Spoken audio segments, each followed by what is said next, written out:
ये है कि इस तारीख में नीना मम्मी ने अपनी देह को, जैसे वो लीला, देह की लीला उनकी समाप्त हुई थी। तो नीना मम्मी को सब लोग जानते हैं, जो हमारे प्रमिला भगवान गुरुजी शरीर रूप से वो उनकी माता थी, लेकिन वैसे देखो तो वो जगत माता थी, क्योंकि उनको सब लोग मम्मी जी ही बोलते थे। उनसे बड़ी उम्र के लोग भी उनको मम्मी जी बोलते थे, छोटे भी मम्मी जी बोलते थे। गुरु को आप किसी भी संबोधन से पुकार सकते हो, और वो जो संबोधन है वो हमेशा आपस में बहुत अपनापन लाता है।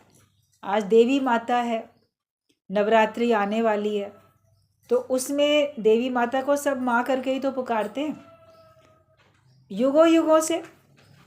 आपके दादा परदादा भी उनको माँ पुकारते थे, आप भी पुकारते हो, आपकी आने वाली और भी कितनी भी पुरानी आगे नई नई पीढ़ियाँ आती जाएंगी, वो भी सब वही पुकारेंगे। तो संबोधन कुछ भी हो सकता है, मगर भाव क्या होता है कि ये मेरे बहुत नज़दीक है, ये मेरे बहुत करीब है।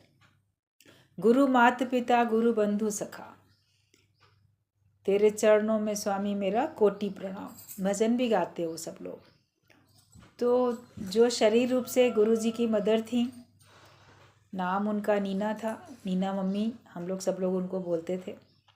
तो आज के दिन में उनकी लीला 5 तत्वों का शरीर 5 तत्वों में मिल गया, ये पंचभौतिक शरीर, और लीला शरीर रूप से उनकी समाप्त हुई। हर एक आता है संसार में और कोई ना कोई वो अपना कार्य करके जाता है। कोई सकामी कर्म करते हैं, कोई निष्कामी कर्म करते हैं। भगवान जिनसे जैसा कार्य लेना चाहते हैं वो वैसा कर लेते हैं, लेकिन जब भगवान का इशारा हो जाए और गुरु भी हमारे लिए मददगार हो जाए, फिर उसको सहयोग करने में हमारा अपना पुरुषार्थ होता है। तो उन्होंने भी, भगवान का इशारा हुआ तो सत्संग मिल गया, और गीता भगवान से उन्होंने ज्ञान सुना। गीता भगवान की पूरी पूरी प्रेरणा थी, उनके हिसाब से उन्होंने अपना जीवन बनाया और शुद्ध संकल्प रखा कि हम, ये संकल्प ज़्यादातर आप सब लोग भी रखते हो कि हम सत्संग में आना शुरू कर दिए हैं तो हमारे परिवार के भी सब लोग आएँ। सभी का मन चाहता है कि मेरे घर के सब लोग सत्संग में आएँ, बड़े लोग भी आएँ और बच्चे भी आएँ। अक्सर सबका मन होता है। कोई कोई अंदर से पूरी तरह से जो ज्ञान की महत्व को नहीं समझ पाते हैं, वो सोचते हैं कि अभी कम उम्र के लोग ना आएँ और बड़े लोग ही आएँ केवल। जिनको ज्ञान का महत्व कम पता है वो ऐसा समझते हैं, लेकिन जो ज्ञान की महिमा को जितना अधिक समझ जाता है वो उतना ही चाहता है कि बच्चा बच्चा भी सत्संग में आ जाए। सत्य के संग करेगा तो बुराइयों से बचेगा, उसका अपना जीवन अच्छा बनेगा। तो नीना मम्मी ने भी गीता भगवान से ज्ञान सुना और ज्ञान की महिमा को महसूस किया, पहचाना। तो उनके अंदर में शुरू से ही ऐसी भावना थी, और गुरु के, गीता भगवान के मिलने से तो और अधिक प्रबल हो गई कि उनकी भी संतानें जो हैं दोनों, प्रमिला जी और मोना दीदी, प्रमिला भगवान जिनको हमारे गुरु, और मोना दीदी, तो 2 बेटियां उनकी। तो ये दोनों लोग भी सत्संग में आए हैं। ये एक शुद्ध संकल्प था और भगवान की कृपा कि उनका संकल्प पूरा हुआ। जो अपने को ब्रह्म ज्ञानी बनाता है, ब्रह्म ज्ञान में रहता है, ज़्यादातर उसके संकल्प पूरे होते हैं। वो जो भी संकल्प करता है भगवान उसको पूरा करता है, और केवल अपने परिवार के लिए ही नहीं, जो भी ज्ञानवान होता है वो सर्व के हित के लिए संकल्प करता है और उसका संकल्प फलीभूत भी होता है।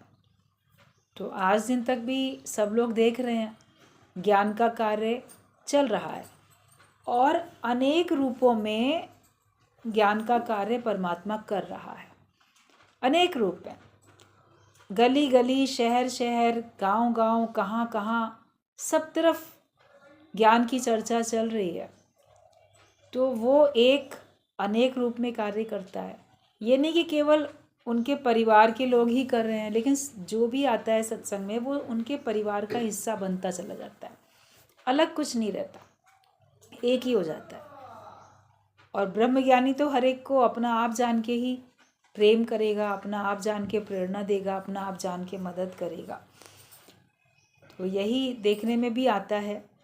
वैसा ही संकल्प, वैसा ही कार्य, जैसा दादा भगवान ने चाहा, गीता भगवान ने चाहा, वैसा ही उन्होंने किया। गुरुजी ने भी वैसा ही किया, आगे भी सबको वैसी ही प्रेरणा दी और आगे भी सब लोग वैसा ही करते रहें। अब उनकी पुण्यतिथि है आज, उनकी पुण्यतिथि पे हम सब उनको हृदय से याद करते हैं, हृदय से नमन करते हैं और साथ में संकल्प दिवस होता है। संकल्प करते हैं कि जो शुद्ध पवित्र ज्ञान शुरू से चला आ रहा है उसमें वैसी ही शुद्धि अंत तक बनी रहे, उसमें कोई खराबी ना आने पाए।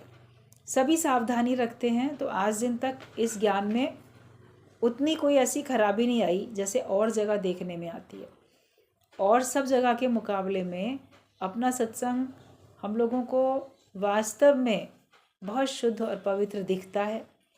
ये नहीं कि वह हमारा है इसलिए हम कह रहे हैं, मगर देखने में आता है कि हर एक का मन कितना अच्छा बनता जाता है और हर एक को अपने ऊपर कृपा भी करनी चाहिए कि वो अपने मन को उतना ही शुद्ध रखें, उतना ही पवित्र रखें, ज्ञानवान होके चलें। और जो अंदर से एकदम निश्चल हो जाता है तो वो, जैसे गुरुजी बोलते थे कि वो नृत्य कर सकता है। जिसके अंदर में कोई भारीपन होगा, ख्यालों से कोई भारी होगा, तो वो डांस नहीं कर सकता या वो ऐसे ठहाका लगा के हंस नहीं सकता। अभी आपका मन भारी है, किसी वजह से आप परेशान हो, आपके अंदर किसी प्रकार का भी उलझन, चिंतन, कोई डर, कोई परेशानी है, कोई दुख है, तो आप ठहाका लगा के नहीं हंस सकते हो। लेकिन जो अंदर से खाली होगा और जिसको कुछ नहीं चाहिए होगा, वो ही ठहाका लगा के हंस सकता है। तो उनकी हंसी, नीना मम्मी की हंसी सब लोगों के लिए मालूम है कितनी एकदम मशहूर होती थी। जब कोई बात ऐसी चलती थी वो हंसते थे तो बहुत खुल के, बहुत ठहाका लगा के, एकदम निश्चल, कोई छल कपट से रहित, और जिसके में अंदर कुछ नहीं है, जगत अंदर नहीं है और केवल ज्ञान ही ज्ञान है या आनंद ही आनंद है। खुश होके कोई हंस सकता है।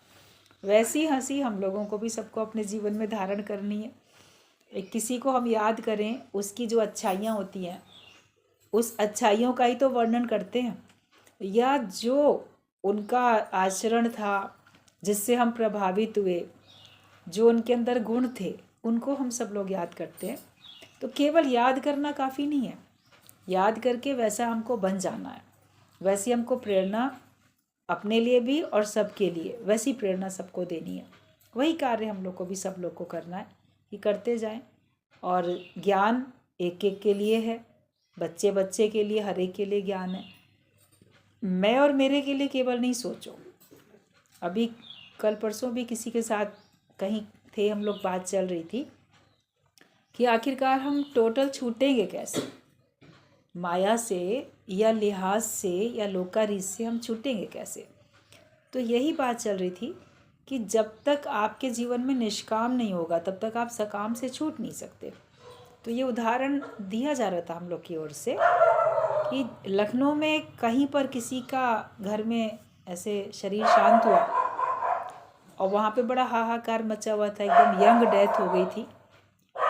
तो नीना मम्मी और प्रमिला भगवान और भी सत्संगी, तो सब लोग वहाँ रोज़ का सत्संग रख दिया, उनके घर में जा रहे थे। और 3-4 दिन बाद ही, तब ये था कि चलो 12वां तक वहाँ पे सत्संग होगा, 12 दिन तक सत्संग होगा।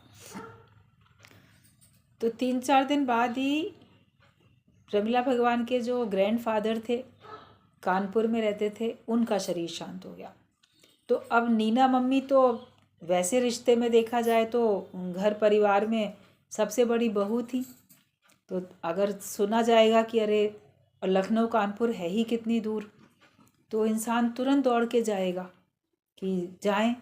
और वहाँ पे ससुर का शरीर शांत हो गया है तो हम तुरंत जाएं। लेकिन उस समय ये लगा अंदर में दुविधा कि यहाँ पे हमने कह रखा है 12 दिन तक हमें सत्संग करना है और यहाँ एकदम जवान मृत्यु वैसे हुई है, सब लोग परेशान हैं और यहाँ हम लोग रोज़ जा रहे हैं। अगर हम यहाँ छोड़ के वहाँ जाएं, अपने संबंध के कारण से जाएं कि नहीं जाएं। तो कहा जाता है कि एक तरफ जग एक तरफ हरि, मुझसे चुना न जाए, और वहाँ पकड़ कोई मुझ अंधे को प्रभु की ओर झुकाए। तो ये फिर उनका अपना डिसीज़न था कि नहीं, हम अभी तुरंत सुना है तो अभी कानपुर हम नहीं जाएंगे, यहाँ पे हमारा पहला कमिटमेंट है, हम यहाँ जाएंगे। तो ये बहुत बड़ी लोकारीत को काटना होता है, अपना खुद से निर्णय करके काटना होता है, किसी के कहने से नहीं। तो प्रगला भगवान के जो डैडी थे वो चले गए, उनको बोल दिया भाई तुम जाओ, तुम्हारा पिता था, तुम जाओ। और पूछा कि वहाँ सब कहेंगे तो क्या कहा जाएगा? तो बोले कोई क्या कहेगा, कह देना जो तुम्हारी बड़ी बहू थी वो पहले ही मर चुकी है नहीं जीवित। अगर मान लो आज प्राण नहीं होते हमारे तो कोई हमको कहता थोड़ी कि वो क्यों नहीं आई है। तो गुरु के प्रेम में और गुरु के ज्ञान में तो कोई जीते जी अपने को गुम कर लेता है, मिटा देता है। बोले जो होगा। तो निर्भयता के साथ रहना, निर्भयता के साथ जवाब देना। और यहाँ जब 12 दिन पूरे हो गए, अब चूँकि 3-4 दिन बाद ऐसा हुआ था, तो वहाँ तो 12वां 3-4 दिन बाद ही मनाया जाएगा। तो उसके बाद जब यहाँ का पूरे 12 दिन पूरे हो गए और उसके बाद फिर चले गए वो कानपुर। फिर ये भी नहीं कि अब हम जाएंगे तो फिर क्या कहेंगे, अब क्यों आई हो, तब क्यों नहीं आई, ऐसा वैसा, सास क्या कहेगी और लोग क्या कहेंगे। बोले जो भी होगा, अब वहाँ भी जा रहे हैं, जब यहाँ का काम पूरा हो गया तो चलो वहाँ भी जाते हैं, वहाँ भी अपनापन है, प्यार है। और व्यवहार को भी परमार्थ का रंग लगाने की शिक्षा गीता भगवान ने, दाता भगवान ने सबको पहले से दी हुई है। तो वहाँ भी चले गए, वहाँ चले गए तो वहाँ भी देखा कोई नाराज़ नहीं था। सास भी बोली चलो आ गई, ठीक, बहुत अच्छा हो गया। बाकी भी और जो उनकी देवरानियाँ थीं और जितने परिवार के लोग थे, किसी ने ऐसे बुरा नहीं माना, क्योंकि सबको ये पता था कि ये बड़ा कार्य करने के लिए ठहरे हुए हैं।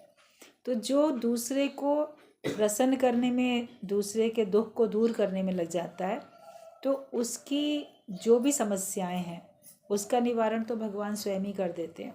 सबके घट में भगवान बैठे होते हैं। तो ये एक उदाहरण है छोटा सा कि जब समय आया तो उस समय चुना किसको, अपने मैं मेरे वालों को थोड़ी चुना उस समय, लेकिन उस समय चुना तो उन्होंने सत्संगियों को चुना, भक्तों को चुना। और जहाँ पे उन्हीं के बैठने से लोगों के दुख दूर हो रहे थे वहाँ चुना कि यहाँ पे हमारी अधिक ज़रूरत है। ज़रूरत तो हर एक की, हर एक को होती है, हर जगह होती है, लेकिन कहाँ अधिक आवश्यकता है वो हम ज्ञान के हिसाब से समझ लेते हैं। तो इस तरह से जिसने अपने जीवन में लोकारीत को काटा हो, जिसने अपने को निर्विकारी बनाया हो और ज्ञान को प्राथमिकता दी हो, उसका जीवन बहुत अच्छा होता है। और उस अच्छे जीवन को देख के सब लोग जो है प्रभावित होते हैं। गुरु के जीवन को देख के सब प्रभावित होते हैं। हर एक को जो जो जहाँ पर भी है, ज़रूरी नहीं है कि आप नकल करोगे, ज़रूरी नहीं है कि आप कॉपी करोगे, उसने ऐसा किया तो मैं भी ऐसा करूँ। अगर आप इधर अधिक बिजी हो तो उधर कोई आपको दोष नहीं देगा, लेकिन अगर आप इधर बिजी नहीं हो, मान लो निष्काम कार्य में आप बिजी नहीं हो, तो फिर आप वहाँ जहाँ आवश्यकता होती है परिवार में वहाँ भी जाते हो। मगर वहाँ भी जाओ तो व्यवहार को परमार्थ का रंग लगाओ। ये युक्तियाँ गुरु बताते हैं कि व्यवहार को परमार्थ का रंग लगाओ। वहाँ भी जाके आप ज्ञान की चर्चा करो, सबको ज्ञान के हिसाब से समझाओ। और बाकी और बात बताई जाती है युक्ति कि अगर आप अपने संबंधियों के पास भी जा रहे हो तो अपने साथ किसी सत्संगी को एक को ले जाओ, दुख में जाओ चाहे सुख में जाओ। तो अगर कोई सत्संगी आपके साथ होगा, गुरु का प्यारा, गुरु का भक्त, ज्ञान का कोई जिज्ञासु होगा, तो फिर आप उसके कारण से उस अपने को माया में फंसा हुआ महसूस नहीं करेंगे। उसके कारण से आपका ज्ञान चलता रहेगा और बाकी लोग भी आपको फिर साधारण करके नहीं मानेंगे कि ये कोई साधारण परिवार का व्यक्ति है, बनेंगे ये सत्संगी है, देखो इनके साथ सत्संगी लोग आए हैं। और वो लोग आपसे कोई सुने ना सुने, मगर जो आपके साथ कोई गया होगा वो कोई भजन गाएगा, वो कोई पॉइंट बताएगा, तो उसको तो लोग सुनेंगे ही सुनेंगे, समझेंगे उसको, सब लोग जानेंगे, समझेंगे। तो ये सब युक्तियाँ होती हैं। कहा जाता है जोर ना छूटे युक्त छूटे संसार, युक्तियों से संसार छूट जाता है। अकेले भी अगर गए हो आप, किसी सत्संगी को लेके नहीं गए हो, तो वहाँ पे अपने में इतनी दृढ़ता रहो, अपनी दृष्टि में तुम क्या हो ये तो पक्का अपने से पूछ लो। दूसरे की नज़र में तुम किसी के भी संबंधी हो सकते हो, वो आपको उसी संबंध से पुकारेगा भी, आप भी वैसे ही जवाब दोगे। लेकिन आप ये सोचो कि आप अपनी दृष्टि में क्या हो। अगर हम अपनी नज़र में देह से उपराम अपने को महसूस करते हैं, अपनी नज़र में अपने को आत्मा जानते हैं, तो फिर आप देखोगे सबको आपको वही करके देखेंगे। बहुत अच्छा एग्जाम्पल सत्संग में दिया जाता है कि अगर आपने कोई किताब लिखी, छपवाई, तो उस पर आपने उसकी वैल्यू जितने रुपए छाप दी, ये किताब 10 रुपये की है कि 20 रुपये की है या कितने रुपए की है, तो जितनी आपने उस पर कीमत छापी है, तो बाकी लोग उसको देखेंगे, ख़रीदना चाहेंगे तो उतनी ही कीमत दे के तो लेंगे उसको। ना कोई उससे कम दे देगा, ना कोई उससे अधिक दे देगा। जितना उस पर दाम लिखा है लोग उतना ही दाम देंगे। हमने अपनी किताब की जितनी कीमत की, लोग उतना हमको दे रहे हैं। तो अपने जीवन की हमने कितनी कीमत की, हम अपने आप को क्या समझते हैं? हम जो अपने को समझेंगे वही बाकी लोग भी हमको समझेंगे, वो वैसी ही हमको वैल्यू देंगे। तो हर वक्त अपनी दृष्टि में, अपने सच्चे स्वरूप में हमको रहना है, आत्मिक स्थिति में रहना है, सच्चे भाव में हम लोग को रहना है। वो भाव जो सच्चा होता है वो हमको सच की तरफ लेके जाता है, फिर माया में कभी गिरने नहीं देता। बार बार घर में, गृहस्थ में, संसार में सब बैठे हैं और कभी मन इधर उधर होता भी होगा किसी ना किसी का, उसके बाद वापस खींच के तो हमको लाना है। पुरुषार्थ तो हमको यही करना है। सत्संग का नियम हमको सारी बातों से बचा लेता है। अगर नियम नहीं होता है तो फिर हम बहुत ज़्यादा बहक जाते। अभी सत्संग का नियम बना हुआ है तो भी हर एक को मेहनत तो करनी पड़ रही है। बहुत प्रेम है फिर भी मेहनत करनी पड़ती है। टाइम निकालते हो तो भी मेहनत तो करनी पड़ रही है। अगर इतना भी नहीं करते तो फिर और ही बह जाते, और ही डूब जाते। हम सोचें कि आने पर भी हमको फ़ायदा नहीं पड़ता पूरा, तो आने से फ़ायदा क्या, ना आए इससे अच्छा। लेकिन नहीं आओगे तो गिरावट तो और होती जाएगी। जब अभी चारों तरफ से प्रकृति की मदद मिल रही है तो हमको उसमें स्थिति बनाने में समय लग रहा है या बल लगाना पड़ता है।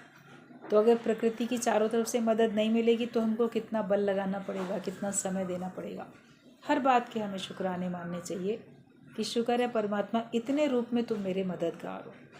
सत्संग ही भगवान है। सत्संग के कारण से ही हमको सब कुछ मिल जाता है। इसलिए अपने जीवन में से सत्संग को तो कभी भी नहीं हटाओ। कोई ज़रूरी काम आता है, लोग पहले सत्संग छोड़ देते हैं।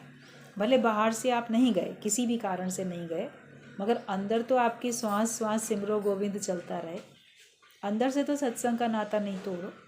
बोलते गुरु से भले चाहे आप दूर दिखो, मगर उसके ज्ञान से दूर कभी नहीं दिखना चाहिए। शरीर रूप से आप गुरु से दूर दिख सकते हो, मगर अंदर से अपने साक्षी तो स्वयं हो कि तुमको तुम्हारा ज्ञान गाइड करता जाए। ये इस ज्ञान की पहले हमको रक्षा करनी पड़ती है, फिर ये ज्ञान हमारी रक्षा करता रहता है हमेशा।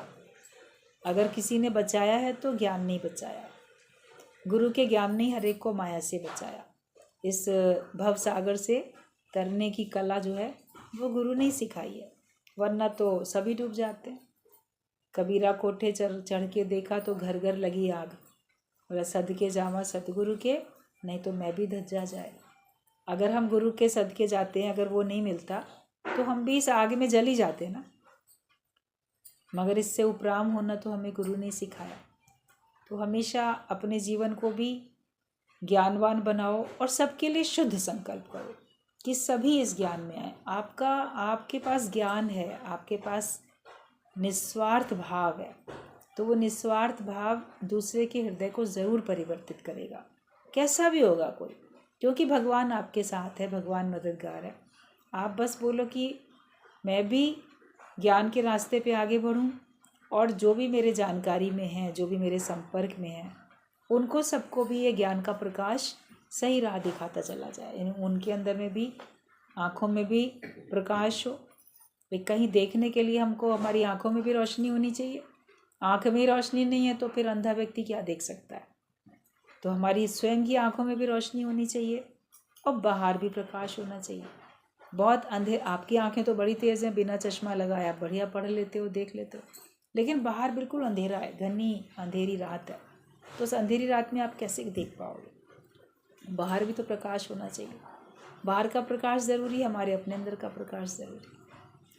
तो ये तो हमें भगवान से प्रार्थना करनी पड़ेगी हर एक के लिए कि मुझे भी ज्ञान का मार्ग दिखे और मेरा चारों तरफ भी ऐसे ज्ञान का वातावरण हो, और कोई जिसकी सहायता से हम देख पाएँ। अपना आप देखने के लिए तो आपको किसी की ज़रूरत पड़नी है। दूसरी चीज़ों को देखने के लिए नहीं ज़रूरत पड़ेगी, आप डायरेक्ट देख सकते हो। यहाँ ये मेज़ रखी है, यहाँ कुर्सी रखी है, ये रखा, यहाँ वो रखा, इस कमरे में ये आया, ये बैठा, आप सबको देख रहे हो। लेकिन आप अपने आप को देखने के लिए फिर तो आपको आईने की ज़रूरत पड़नी है। बिना आईने के आप अपने आप को कैसे देखोगे? तो और सब चीज़ों को तो आप अपनी आँखों के अंदर प्रकाश है, बाहर प्रकाश है, उसकी सहायता से आपको बाकी संसार में सब कुछ दिखेगा। नहीं दिखेगा तो अपना आप नहीं दिखेगा गुरु के बिना। मत कोई भरम भूले संसार, गुरु बिन कोई ना उतरस पार। गुरु के बिना तो कोई उस पार उतर ही नहीं सकता, या गुरु के बिना कोई अपने आप को जान नहीं सकता है। जैसे आईने के बिना आप अपने आप को देख नहीं सकते। तो ये भी परमात्मा की कृपा है कि हमारे सामने गुरु रूपी आईना है। वो हमको अपना स्वयं का, हमारा, परमात्मा का, सबका दीदार कराता है। हरि दर्शन की आरसी सतगुरा की देह, लखना चाहे अलग को तो इसी में लख ले। जिसको कोई नहीं समझ सकता, कोई नहीं जान सकता, उसको हम जान पाते हैं। गुरु की कृपा से उस परमात्मा का पूरा पार हम पा सकते हैं, उसका रहस्य हमको पता चल सकता है। इसीलिए गुरु की हमारे को जीवन में आवश्यकता पड़ती है। बस हमें ये देखना है कि क्या हमें संसार में केवल भगवान चाहिए, क्या हमें संसार में वास्तव में मुक्ति चाहिए। अगर हमें चाहिए तो हमारे लिए तैयार है। अगर शिष्य तैयार है तो गुरु भी तैयार है देने के लिए। अगर आप ठान लो तो भगवान आपके लिए वहीं खड़े ही हैं मदद करने के लिए। लेकिन जो पीने से मुख मोड़े तो उसे कौन पिलाए। अपनी चाहत को देखो कि अब इस मोमेंट पे, इस समय मैं अब क्या चाहता हूँ। बचपन से चाहत बदलती रहती है, कभी कुछ चाहिए, कभी कुछ चाहिए, और समय अनुसार आपकी चाहनाएं बदलती रहती हैं। ब्रह्म ज्ञान मिल जाने के बाद उस पर फुल स्टॉप लग जाता है कि अब हमें कुछ और नहीं चाहिए। मंजिल मिल गई, हमें सच्चा आनंद, सच्ची शांति का द्वार मिल गया, पता चल गया, और अब हम उसमें स्थित हो गए हैं। अब मेरे को कुछ चाह नहीं, कुछ और पाने की अभिलाषा नहीं रह गई है। हमें सब जो मिलना था मिल गया। अगर हमें केवल भगवान चाहिए तो भगवान ज़रूर मिल जाएंगे। बोलते थे गुरुजी की भगवान भी चाहिए कहते हो, लेकिन भगवान ही चाहिए नहीं कहते कि मुझे केवल भगवान ही चाहिए। लेकिन भगवान भी चाहिए, माया भी चाहिए, दोनों ही चाहिए। बोलेंगे दोनों के बिना तो काम नहीं चलता है, दोनों ही तो चाहिए। लेकिन भक्त बोलेगा कि मेरा तो भगवान के बिना काम नहीं चलता, मेरा उसके बिना गुजारा नहीं है। वो मिल जाए तो जैसे सब मिल जाएगा। एक चुटकुला जैसा दृष्टांत गुरुजी बताते थे इस बात के ऊपर कि एक ने अपने दोस्त से कहा शादी करने के लिए बहुत सुंदर सी लड़की चाहिए। तो उसके दोस्त ने कहा कि क्या तुम्हें सिर्फ सुंदर लड़की चाहिए? बोलते हाँ, बस मेरी ये एक चॉइस है कि शादी तो करनी है मगर लड़की बहुत सुंदर हो। बोला ठीक है, अब ऐसी खोज करते हैं। तो उसने एक बहुत सुंदर लड़की की खोज करके अपने दोस्त को दिखाया कि देखो ये लड़की बहुत सुंदर है, तुम इसको देख लो और ओके करो, शादी इससे करा देते हैं। देख के बड़ा खुश हुआ, बहुत सुंदर लड़की है। बोला हाँ, बहुत सुंदर लड़की है, मगर ये किस कास्ट की है ये तो बताओ, किस स्टैंडर्ड की है, माता पिता कौन है, क्या करते हैं, कितने भाई बहन हैं, खुद कितना पढ़ी लिखी है। और भी तो तमाम क्वेश्चन उसने रख दिए। अकेली सुंदर लड़की से काम थोड़ी चला, उससे जुड़ी हुई तमाम बातें उसने जानकारी लेनी चाहिए। तो उसका दोस्त कहता है कि बस इतनी सारी बातें, तुम इतनी जानकारी ले रहे हो, इसका मतलब तुमको सुंदर लड़की नहीं चाहिए, तुमको उसके साथ ये भी चाहिए, वो भी चाहिए, वो भी चाहिए। तो सारी चीज़ें इकट्ठी एक जगह से नहीं मिल सकती हैं। तो सिद्धांत इसका यही बताते थे कि हमको वो सुंदर परमात्मा चाहिए तो बस परमात्मा चाहिए, वरना सुंदर परमात्मा तो चाहिए, फिर मेरा जीवन कैसा बनेगा, फिर मेरे पास माया होगी कि नहीं, भाई लड़की का दहेज कितना मिलेगा, क्या होगा, और सब बातें भी तो सब तय करते हैं ना लोग बाग जब शादी करते हैं। तो हम भी भगवान से तो मिलना चाहते हैं, भगवान को अपनाना चाहते हैं, भगवान से रिश्ता जोड़ना चाहते हैं, लेकिन भगवान से रिश्ता जोड़ने मुझे क्या क्या फ़ायदे पड़ेंगे, मेरा कोई नुकसान तो नहीं होगा, क्या मुझे माया भी मिलेगी कि नहीं, मेरा नाम होगा कि नहीं, सुख मिलेगा कि नहीं। बहुत कुछ मन चाहता रहता है कि भगवान तो मिल जाएंगे, लेकिन बाकी भी तो आवश्यकताएं हैं। फिर कोई बोलेगा कि शरीर है तो शरीर के लिए तो सभी को ज़रूरत होती है, रोटी कपड़ा मकान सब चाहिए होता है, अकेले भूखे भजन ना होए गोपाला, खाली पेट से थोड़ी ना भगवान का भजन होगा, फिर पैसा भी चाहिए, फिर ये भी चाहिए। तो जिसको भगवान भी चाहिए और माया भी चाहिए तो उसको पूर्ण रूप से मुक्ति नहीं मिलती है, लेकिन जिसको केवल भगवान चाहिए उसको मुक्ति मिल जाती है। और ये हमेशा याद रखना कि जहाँ भगवान है वहाँ पे कोई कमी नहीं है। एक मंदिर भी कहीं बन जाता है छोटा छोटा भी, तो चारों तरफ देखो कितना मेला लग जाता है और कितने लोगों की रोज़ी रोटी चल जाती है, वहाँ कोई कमी नहीं रहती। आप किसी भी मंदिर में चले जाओ, बाहर आपको फूल बेचने वाले मिल जाएंगे, प्रसाद की दुकानें होंगी, आपके जूते चप्पल रखने के लिए स्टैंड भी होगा, और भी बहुत कुछ आपको मिलेगा। खरीदारी करने के लिए छोटा सा मेला मार्केट, कुछ ना कुछ आपको और भी सब कुछ मिलता जाएगा, और धीरे धीरे वो बढ़ता भी रहता है। एक पत्थर की मूर्ति कहीं रखते हैं तो वहाँ भी चारों तरफ कोई कमी नहीं रहती है।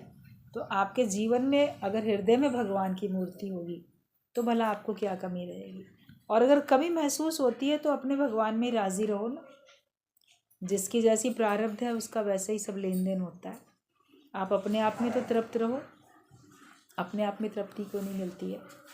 ये कह दो कि बस मुझे सिर्फ भगवान चाहिए, फिर बाकी तो भगवान का काम है, वो फिर अपने आप करेगा हमारी चिंता, पहले भी कर रहा था, आगे भी वो हमारी चिंता करेगा।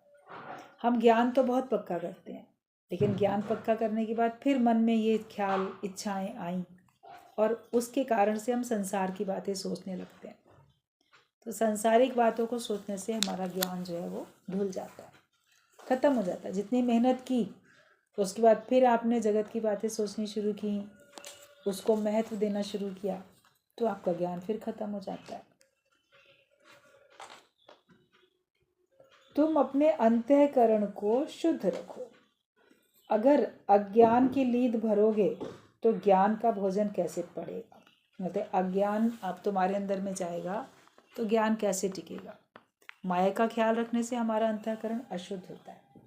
अभी किसी बर्तन में कुछ गंदगी है या जूठन है, कोई भी चीज़ है, खाने वाली चीज़ भी कोई है या ना खाने वाली चीज़ भी कोई पड़ी है, तो उसमें आप और नई चीज़ तो नहीं खाने की डाल सकते, वो भी खराब हो जाएगी।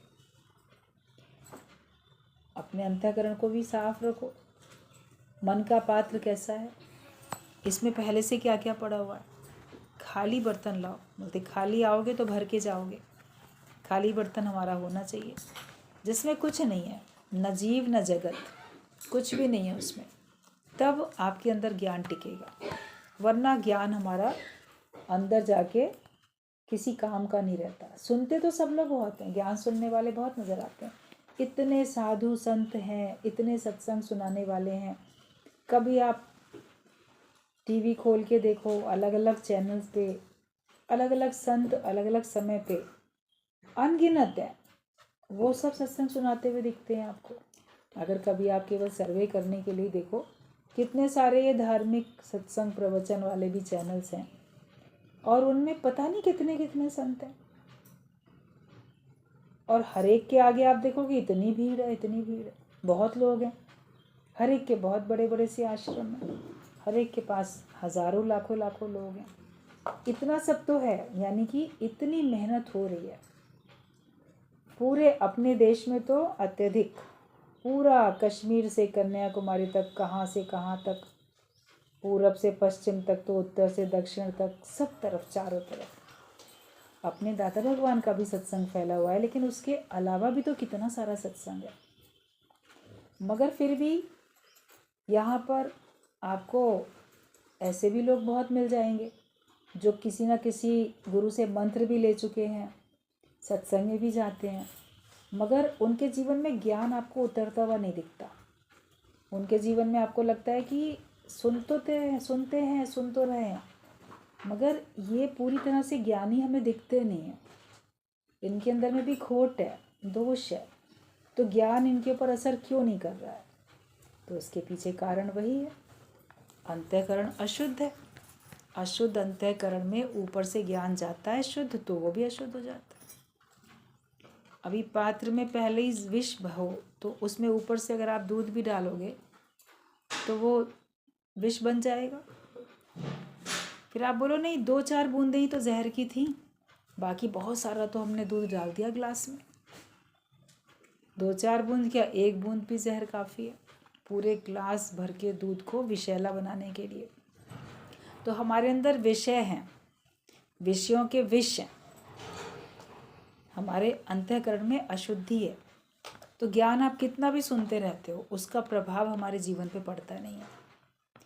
और जो खुद किसी स्वार्थ से बंधा हुआ है, तो दूसरा भी फिर निर्बंधन कैसे होगा?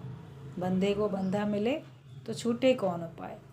जो हमको सब सत्संग प्रवचन करते हुए दिखते हैं, ये ज़रूरी नहीं है कि वो जीवन मुक्ति का आनंद भी लेते हों, वो जीवन मुक्त भी हों, उनके अंदर किसी प्रकार की माया की लालसा ही ना हो। ज़रूरी नहीं है। हर एक अपना साक्षी खुद है। कोई हो भी सकते हैं और कोई नहीं भी हो सकते हैं। तो अगर जो सुनाने वाला है उसी के अंदर अगर लोभ लालच है, मोह माया है, स्वार्थ है, तो सुनने वाले के अंदर में भी होगी। जो खुद जैसा होता है उसी का प्रभाव वैसा ही सुनने वालों के ऊपर भी पड़ता रहता है। तो वो किस मुख से दूसरे को इतनी ऊंची सच्ची बात इतनी स्ट्रिक्टली बता पाएगा कि जीवन अपना बनाओ ज्ञान के हिसाब से। तो ये सब चल रहा है, थोड़ा थोड़ा ज्ञान, थोड़ा थोड़ा अज्ञान, सब ऐसे चल रहा है। मगर उसी में ही कोई अपने से मेहनत करेगा तो ऊंचा उठता जाएगा। तभी बोला गया कि जन्म जन्म का दांव है, जन्म जन्म की बात है, एक जन्म में नहीं मिलेगा। तो ज़रूरी नहीं है कि सब लोग जो सुनते हैं वो इसी जन्म में मुक्त हो जाएंगे।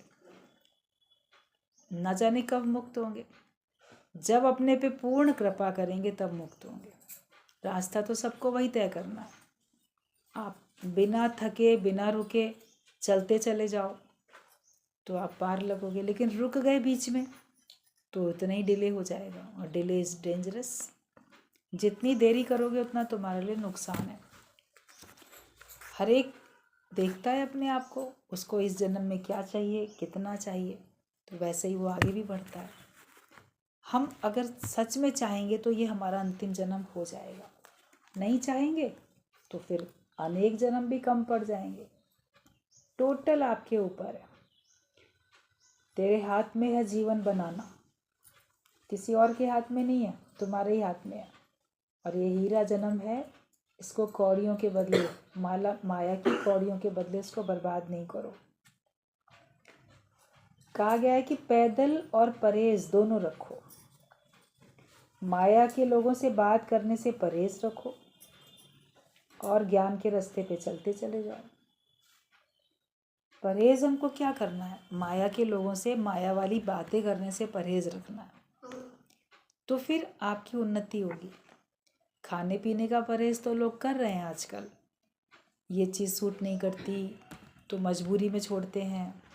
बीमारी ऐसी आ गई, डॉक्टर ने मना किया तो भी मजबूरी में छोड़ते हैं। कोई लोग जागरूक होते हैं तो अपनी खुशी से ही, नहीं ये हमको आगे चल के नुकसान देगा, हमको इससे परहेज़ करना है। तो अपने स्वास्थ्य का ध्यान रखते हुए बीमारियों से बचाव के लिए परहेज़ तो हो रहा है, लेकिन माया की बातों से परहेज़ हो जाए वो बड़ी बात है। तन स्वस्थ हो सकता है, मन भी तो स्वस्थ हो, मन में भी तो अच्छाई भरी हो।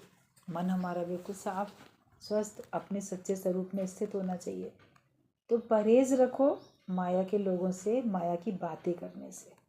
जिनसे भी मिलो उनसे ज्ञान की चर्चा करो। वो लोग अपनी बात करेंगे, आप उसी बात से आप उसको ज्ञान सहित जवाब दो। ये तो मेहनत आप लोग को खुद ही करनी है। अब तुम्हारा भाई नहीं कह रहे हैं करो करो, अब भाई नहीं कह रहा है। हाँ माइक बंद करो, किसका चल रहा है? जगत की बातों से तुम्हें मिला क्या है? उसने जीवन ही तो बर्बाद किया है। आबाद होना है तो दुनिया वालों से टोटल परहेज करो। मेन बात ये बोली जा रही है कि अगर हमको सचमुच में अपने जीवन को आबाद करना है तो हमें दुनिया वालों से टोटल परहेज करना पड़ेगा। हम उनके साथ बैठ के उनके जैसे बन जाते हैं, वैसे अपने जीवन को बनाते रहते हैं। या ज्ञान में तो आप हो, मगर आप ही अज्ञानी लोगों से एडजस्ट करते चले जाते हो। उनकी नाराज़गी का आपको ख्याल है, आपकी नाराज़गी का उन लोग को ख्याल नहीं होता है। उनको ये बात बुरी लगेगी, ये आपको ख्याल है, आपको वो बात बुरी लगेगी, वो उनको ख्याल नहीं होता। भले हर एक की परवाह करो, मगर अपनी उन्नति को पहले हमको देखना है। तो अगर सचमुच में हमको अपने को आबाद करना है तो हमें दुनिया वालों से टोटल परहेज करना पड़ेगा। और संसार की बातें आज दिन तक ही तो उससे मिला क्या? जगत में रह के जगत जैसे ही तो रहे। जैसे कोलू का बैल वहीं गोल गोल घूमता रहता है, किसी मंजिल पे नहीं पहुंचता।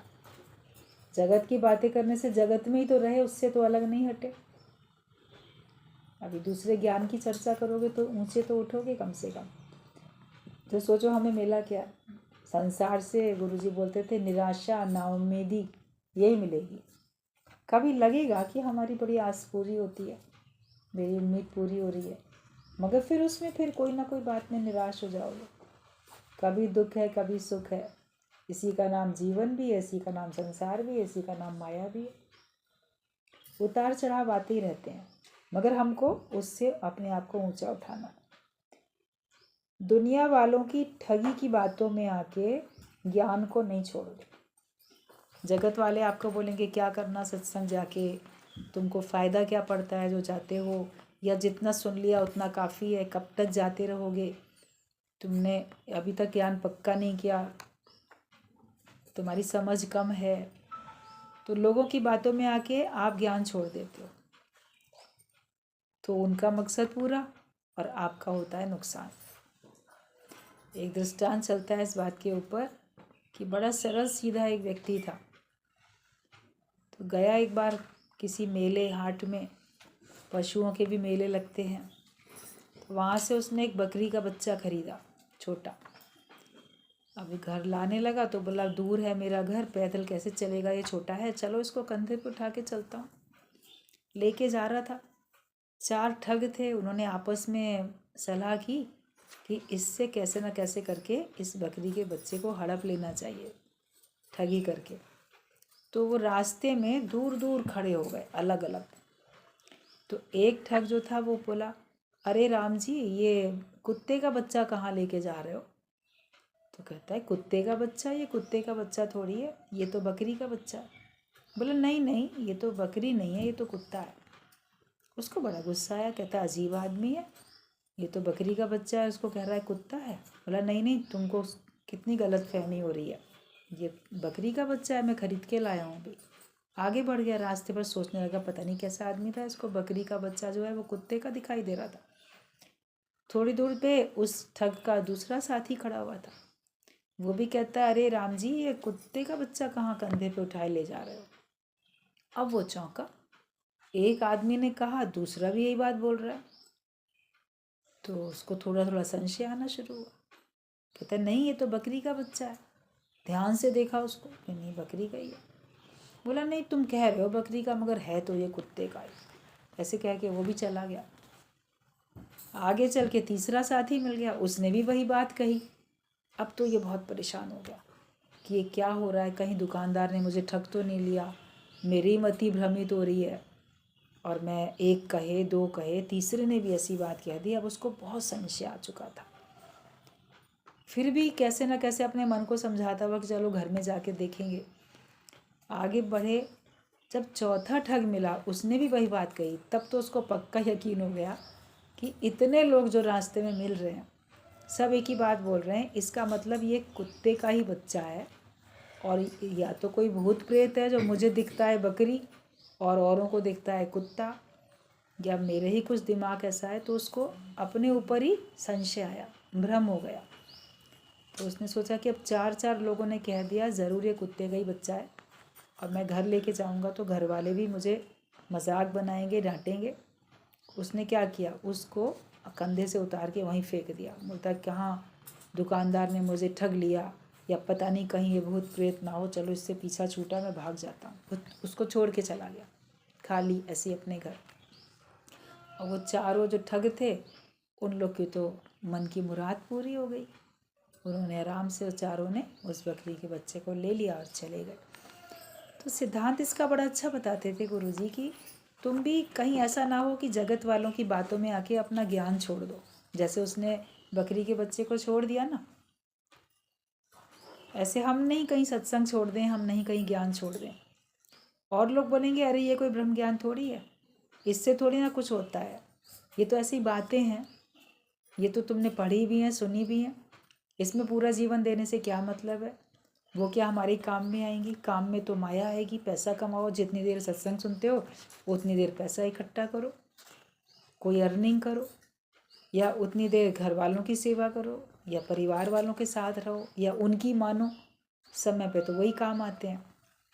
तो मन फिर भ्रमित हो जाता है कि बात तो सही है, समय पे वही काम आते हैं। अब कर्म प्राणी है तो आपका कर्मों का लेन देन है, हिसाब किताब है। जिस घर में आप रहते हो वहाँ जो लोग रहते हैं उनसे आपका लेन देन है, तभी तो वो लोग काम में आ रहे हैं। जिनके बीच में रहोगे वो लोग काम में आएंगे। और प्रभु नाम ने ही आखिर है काम तेरे आना। ना सत्संगी काम में आते हैं, ना संबंधी काम में आते हैं, काम में तो भगवान आते हैं। हर एक का काम भगवान बनाते हैं। अब ये भगवान की अपनी व्यवस्था होती है कि किसका काम किसके द्वारा बनेगा, किसको देना है, कब, किस बहाने, ये भगवान जानता है। किसको क्या देना है, सुख देना है तो किसके बहाने देना है, दुख देना है तो किसके बहाने देना है, ज्ञान देना है तो किस बहाने से देना है, आपको सही समझ देनी है तो किस बहाने से देनी है। ये भगवान की अपनी व्यवस्था होती है आपके लिए। तो ज्ञानी जो होगा, भगवान का भक्त जो होगा, वो हमेशा ही सोचेगा कि केवल भगवान ही काम में आते हैं और कोई मेरे काम में नहीं आ सकता। जो प्रभु का इशारा ना हो तो आपका कोई काम नहीं कर सकता, और प्रभु का इशारा है तो सब कुछ आपका मददगार होता है, सब बनता जाता है। इसलिए घुमा फिरा के ज्ञान को ही पक्का करना है, और हमें अपने मन को कहीं से भी घुमा के ले आओ, लेकिन उसको स्थान जो देना है वो भगवान के चरणों में ही वो टिक जाए। टिकता भी वहीं पर है जाके, और जगह कहीं मन भी नहीं लगता, लेकिन आपका मन टिकता भी है तो केवल भगवान में ही टिकता है। उसमें आपको फिर भी शांति मिलती है। कभी लगेगा बहुत मन अशांत है, नाम नहीं सुनना चाहते, पूजा नहीं करना चाहते, दर्शन नहीं करना चाहते किसी भी मूर्ति के, तस्वीर के, मगर फिर आखिरकार फिर आप देखोगे घूम फिर के आपका मन फिर आप भगवान का ही आसरा लेता है। तो बाद में जिसका आसरा लेना है लाचार होके, तो खुशी से पहले ही उसका आसरा ले लो, तो फिर आप भटकने से बच जाओगे। तो ये देखो कि बस हमें अपने आप को भटकाना नहीं है, और जगत की बातों से अपने को परहेज रखना है, और ज्ञान के रास्ते पे चलते रहना है। चल रहे नौजवान, चलते रहना, रुकना नहीं है। तो पैदल करते जाओ, परमात्मा के रास्ते पे, ज्ञान के रास्ते पे चलते चले जाओ, रुको नहीं, और माया की बातों से करो परहेज, तो फिर आपका जीवन सफल हो जाए।